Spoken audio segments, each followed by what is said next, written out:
کراچی کی موسمی صورتحال سے آپ کو آگاہ کریں۔ کراچی میں اب مزید تیز بارشوں کا امکان نہیں رہا۔ محکمہ موسمیات نے اگلے چند روز موسم معتدل رہنے کی پیشگوئی کر دی، البتہ سندھ میں 24 اگست سے ایک نیا سسٹم برسنا شروع ہوگا جو 27 اگست کو کراچی میں خوب بارشیں برسائے گا۔ دوسری جانب 3 روز سے بن ڈرگ روڈ انڈر پاس صاف کر کے ٹریفک کے لیے کھول دیا گیا۔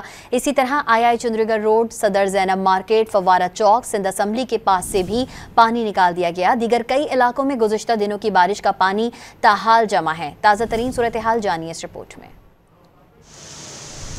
کراچی میں 3 روز تک وقفے سے کبھی تیز اور کبھی ہلکی بارش برسانے والا سسٹم کمزور پڑ گیا۔ منگل کی صبح موسلا دھار بارشوں سے شروع ہونے والا سلسلہ گزشتہ رات تک جاری رہا۔ محکمہ موسمیات کے مطابق سسٹم کمزور پڑ جانے سے کراچی میں اب مزید تیز بارشوں کا امکان نہیں ہے۔ چیف میٹرولوجسٹ کراچی کے مطابق ہفتے کو شہر کا مطلب مکمل ابرآلود جبکہ اتوار اور پیر کو جزوی ابرآلود رہ سکتا ہے۔ اس سلسلے میں اگلے چند روز تک شہر کا موسم قدرے معتدل رہنے کی توقع ہے۔ ترجمان محکمہ موسمیات کراچی کے مطابق خطے میں مانسون بارشوں کا ایک اور نیا سسٹم بن رہا ہے جو 26 اگست سے دیہی سندھ کے تھرپارکر، مٹھی اور عمرکوٹ میں خوب بارشیں برسائے گا، جبکہ 27 اگست سے کراچی میں ایک بار پھر موسلادھار برسات متوقع ہے۔ کراچی میں بارش مستقل رکنے کے لیے کئی گھنٹوں بعد کئی علاقوں میں پانی تاحال جمع ہے۔ کورنگی انڈسٹریل ایریا میں کئی مقامات ڈیفنس اور کورنگی کراسنگ کے درمیان بھی پانی کھڑا ہے۔ اسی طرح صدر میں پیپر مارکیٹ میں بھی پانی جمع ہونے سے دکانداروں کو شدید مشکلات کا سامنا ہے۔ دوسری جانب انتظامیہ کی جانب سے پانی کی نکاسی کے لیے کوششیں جاری ہیں۔ اس سلسلے میں شارع فیصل پر 3 روز سے بن ڈرگ روڈ کا انڈر پاس بھی صاف کر دیا گیا ہے، جس سے ٹریفک کی روانی مکمل طور پر بحال ہو گئی ہے، جبکہ دیگر مقامات پر تمام تر راستے مکمل طور پر صاف کرنے میں ابھی مزید وقت درکار ہوگا۔